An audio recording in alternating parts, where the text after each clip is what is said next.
Professor Mimi Kim, who's at Cal State University Long Beach in the School of Social Work, has made over... Woohoo. Oh, yay!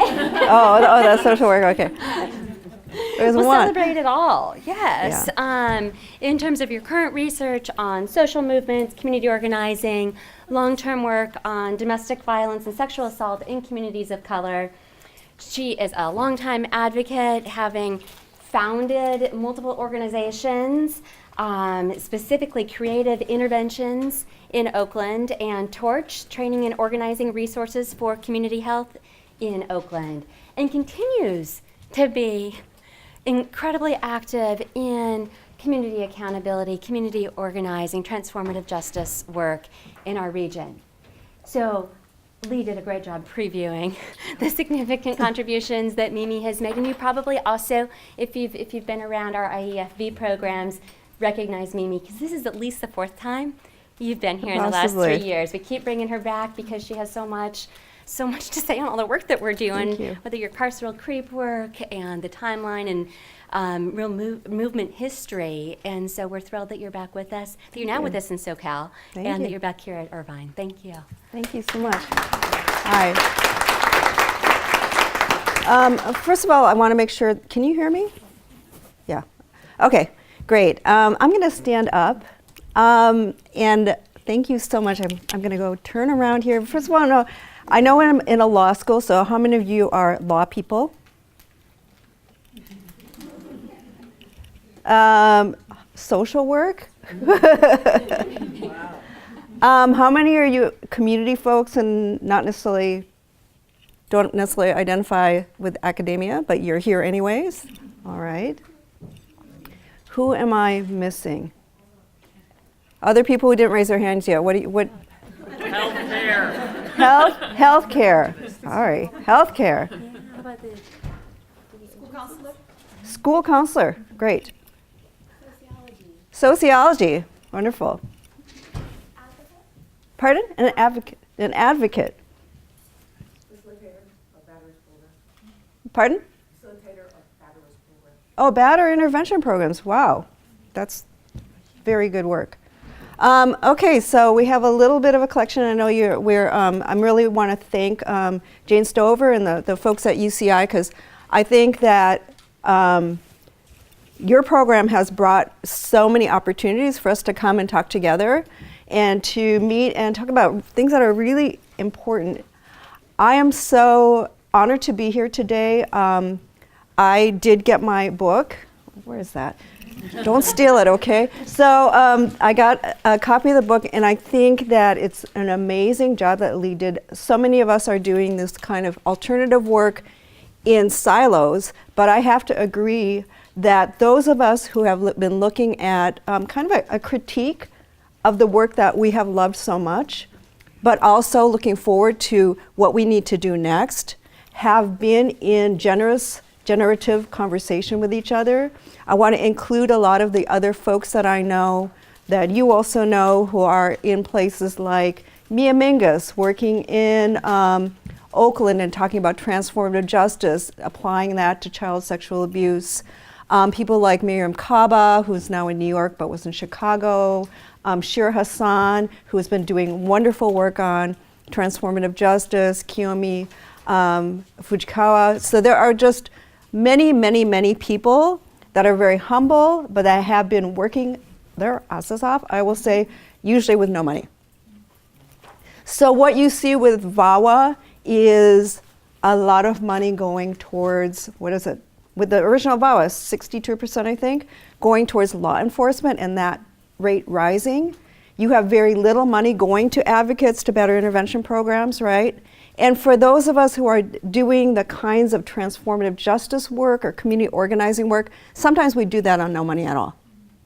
Or here, I am now a professor, so it is paying my salary, so partly so that I can do things like this, but also go and continue doing the work out in the field and building on what we've learned over the last few decades, doing this work, often with huge resistance from our own movement, who said, you should never do that, you're endangering people, you are crazy.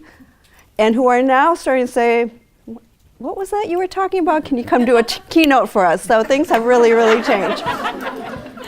And we are starting to get a couple of those organizations or people that have a lot of history working with survivors and working with people who've done harm, saying, you know what, we're ready to do something. So I have 20 minutes, so I will try to keep this concise. But so I'll talk a little bit about how I started doing the alternatives work, but I also want to say, and I might not have time to talk about it in my 20 minutes, but that the latest thing that I've been working on is a restorative justice pilot project up in Contra Costa County in Northern California, where a bunch of people have been saying, you know what, we have to do something different. Somebody who was the first board president of Creative Interventions, which I started in 2004, and who I just heard is a colleague and friend of Julie here, that we're doing a pilot project on how to apply restorative justice in a kind of a more systematic way with folks that have been doing work on sexual assault, working with youth and so on. And so perhaps with a Q&A, if I don't get a chance to talk about that much here in my 20 minutes, I'd love to talk about that because it's fascinating. So I have been an advocate for a long time, working in both sexual assault and domestic violence. And I also came in at a time in the late 1980s when criminalization was pretty much a done deal. Did we love criminalization? Did we love going to courts and to the cops? No. But did we think that there was an alternative? Not necessarily. So that was something that I took as a kind of a given, that sexual assault and domestic violence need to be crimes. We had terrible experiences with law enforcement. We occasionally had experiences with law enforcement where they did seem to care and they were trying to do a good job. I think over time, I worked mostly with Asian immigrant communities. How many people were calling the police? Very few. I have been doing this work long enough to move from a time when when I could fairly safely say, at least in San Francisco, that if somebody was undocumented but they called the police, they were going to be okay. That is not true at all anymore. So there's just the reality of the facts. This is not just, I'm trying to be politically correct. There are people in our communities that will never call the police. If they call the police right now, they stand not only to have their partner detained and deported, which may not at all be what they wanted, sometimes it is, but they themselves might stand to be detained and deported. So we are talking about a very different reality right now. And yet we still have crisis lines that regularly will say, if we're not here, if you are in danger, call 911. There are people that are starting to change that because it is such the obvious truth right now that even for those people that do not, that believe very fiercely in the criminal justice system, have to see right now that there are so many survivors of violence that are afraid to call and would be unwise to call. Okay, so I think people get that, right? So I'm going to just start with, I already started, but I'm going to continue with a little bit about how I started doing the alternatives work. Because I've been doing this long enough. I was there in 1994 when VAWA first passed and was really, honestly, was so struck by the fact that it got passed as part of the crime bill. That we had been horrified by the crime bill and the 3 strikes you're out and all of the kind of draconian measures that it was symbolizing and that it was going to actually be able to promote. And yet, I remember the day that VAWA passed, and there was no connection made between VAWA and the crime bill. That we were asked to applaud for VAWA passing, and everybody did, and had huge smiles and were celebrating. And I just, in my heart, could not do that because I knew that was part of the crime, and I wondered, why is nobody talking about this? And I had 2 other people in all of San Francisco who were also advocates who felt like I did. And we had to go and have our own little meetings and our own horror at what had happened to the movement that we loved so much. So the feelings about this have started, fairly early on for me. By the time 2004 came around, I had been part of Insight, Women of Color Against Violence is what we were called then. I don't know if anybody's heard of Insight. It's really pretty, I think has been very influential in really critiquing the work of feminist anti-violence movements. Started by many people who have been part of feminist anti-violence movements, who have also, like me, been really critical of the work that we've been doing. And from that time, that was 2000, many of us were saying, you know what, we need to do things differently. And when we came together in 2000, thinking that 200 people would come to think we should do things differently, we had almost 2,000 people try to come, and most of those people were women of color. So we knew that there was something in the air. There was a hunger for a different conversation. There was a hunger for talking about ending violence, gender-based violence, but also a hunger for doing it in a way that did not involve state violence. So from that time, I felt really committed. One, I felt like surrounded by people that had a similar politic to me and similar heart about things, but also that we could no longer just critique what we were doing, that we actually had to come up with alternatives. So 2004 comes around. I had been working at a shelter for 10 years. And I thought, you know what, I'm not going to continue just critiquing and let somebody else come up with the answer. I'm going to actually try to do this myself. What is it going to be like to actually start an organization with a pilot project and just do it more in the way we would want? So, Creative Interventions starts. It is a 501c3. I started by getting a lot of insurance. Because if you're going to do something, risky within a 501c3 setting, that's what insurance is for, right? It's not to say, oh, I'm not going to do that because it's too dangerous. What if something happens? What if I get sued? You people in law probably know this, but for those of us that are in advocacy, some of us are so scared that we're going to do something wrong. And yeah, we've been doing something wrong all this time. Or we've also left people who actually didn't want the responses we had to be out there on their own doing things without us and feeling like, well, at least we did things in a safe way. That is not acceptable. So we started something about some of the things that what if we actually did something where we are not going to call the police? What if we are actually not even going to call child welfare? So right away, you have a situation. The organization is closed now, but we have a situation where we're willing to take some risks, right? What if we asked anybody, we were open to anybody who would want to come? So right now you have a lot of survivor-centered organizations. Most of us if maybe uncles will call, or mothers or sisters, but what do we see? We say, we will see the survivor. What we were open to is what other people might want to come. Maybe the survivor is not ready to come. Maybe they have to come on their behalf. Maybe they actually want to do an intervention, but need some support to figure out what that would look like. We had nothing at that time that would have offered support for somebody like that. We have very few things now. So we opened in that way. What if somebody called and said, what if do you want to bring somebody else along? A collective response. Right now, most of us who work in domestic violence or sexual assault do not have a collective response. We have a response that looks at one individual, and if somebody wants to bring their sister, maybe we'll allow them to, but that's not the way things are done. So already there were so many different assumptions that were different.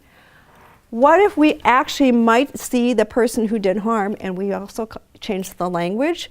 We are not going to use perpetrator, batterer, rapist, and so on. We are usually going to actually call somebody by their name, but if we refer to a category of people, we're going to say people who have done harm or caused harm, as opposed to the things that we had usually said. What if we think about this differently? What if we think about not the punishment we can do or how we can just get people to escape, but what would it actually take for somebody who did harm to look reflectively and say, you know what, maybe I don't want to do this anymore. So all the things that Lee was talking about, and we still have a long way to go. we had some assumptions about that. Some of the assumptions were that we had to try to make it not only that people would fear a consequence, although I'm not opposed to consequences, I am opposed to criminal consequences, but I'm not opposed to consequences. But what if we actually did things in a way that would be in somebody's interest to change? What would that look like? How would that involve people that actually care about them, that wish they change, who had influence over them? So a lot of so we really shifted many of the ways that we did the work. We asked people to bring in their people. And if you know, like if you have been involved in violence, you know, people are usually talking to people anyways, and everybody has their opinion, and everybody has a different opinion. So what would it be if we actually brought people into the same room so they could talk about what their different opinions are and actually form a more cohesive network and a more cohesive set of responses? That is called community organizing. So how do we use an organizing approach in talking about and coming up with solutions? How do we also not become the advocates that say, great, this is what we have to offer. We have a restraining order. I can get you a lawyer who will help your divorce and custody. We have shelter. We offer right now an array of options, some of which somebody does not want. So what would it look like if we asked them, what do you want? And we actually opened up the room and we had whiteboards and everything. What is it that you'd want?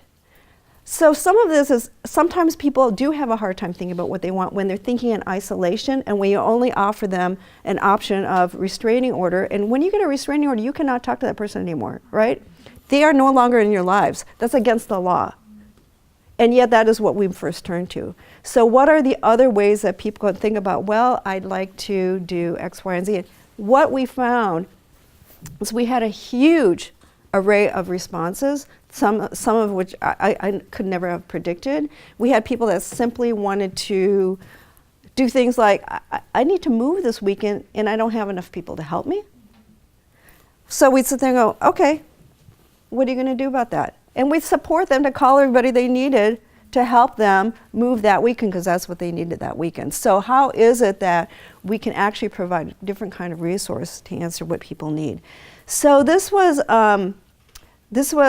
very different than the usual response we had. But what I want you to also imagine is, what would happen if we partnered with law enforcement in that response? And I did have law enforcement said, I love what you're doing.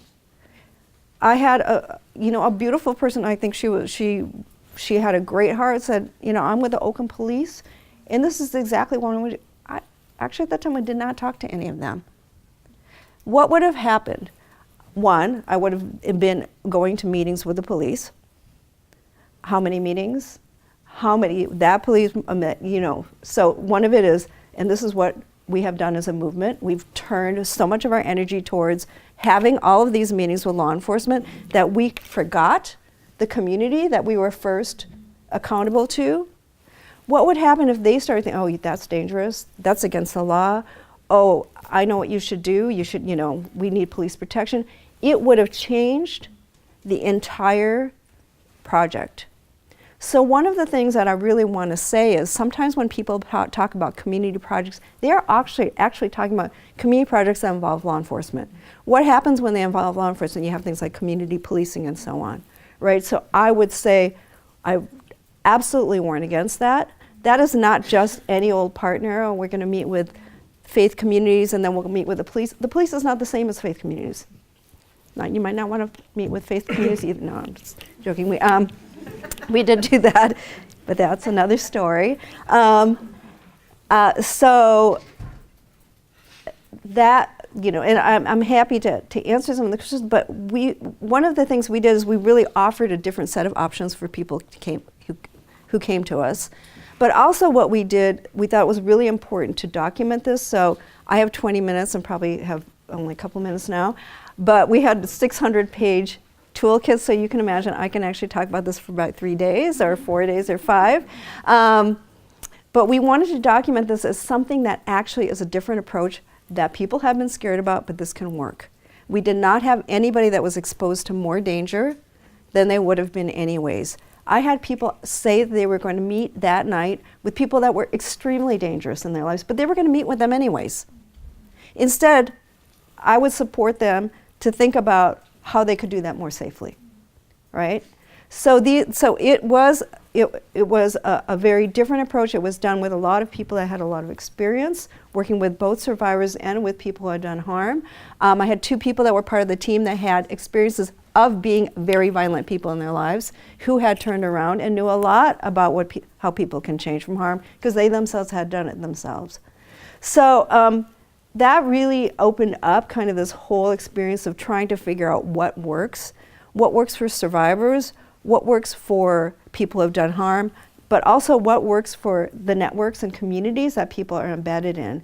How do we do this in a way that actually increases their capacity and their ability to imagine how they can be involved in ending violence, but actually doing it? Because when you can organize people together in a systematic way that comes up with, that supports a long time solution, not just one conversation, you can strengthen communities' ability to actually respond to violence and to prevent violence in the long run. So I think all of these other kinds of, what I love is that in thinking about kind of a balanced approach and a multiple systems approach, that many times community is not included. I just read a report that talked about community at the beginning, had a little nod to the work that we did at Creative Interventions, nothing about community in between. Everything was a system without community that was supposed to correct things. No.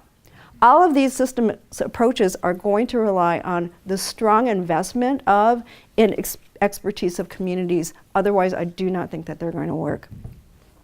So moving ahead, and we did this work. We saw about 25 situations of violence. We had about 100 people. I have to say I probably saw all 100 of them, and learned a lot about what we were even doing, because we just started with a couple of different assumptions and ideas and decided that we were just going to go into it.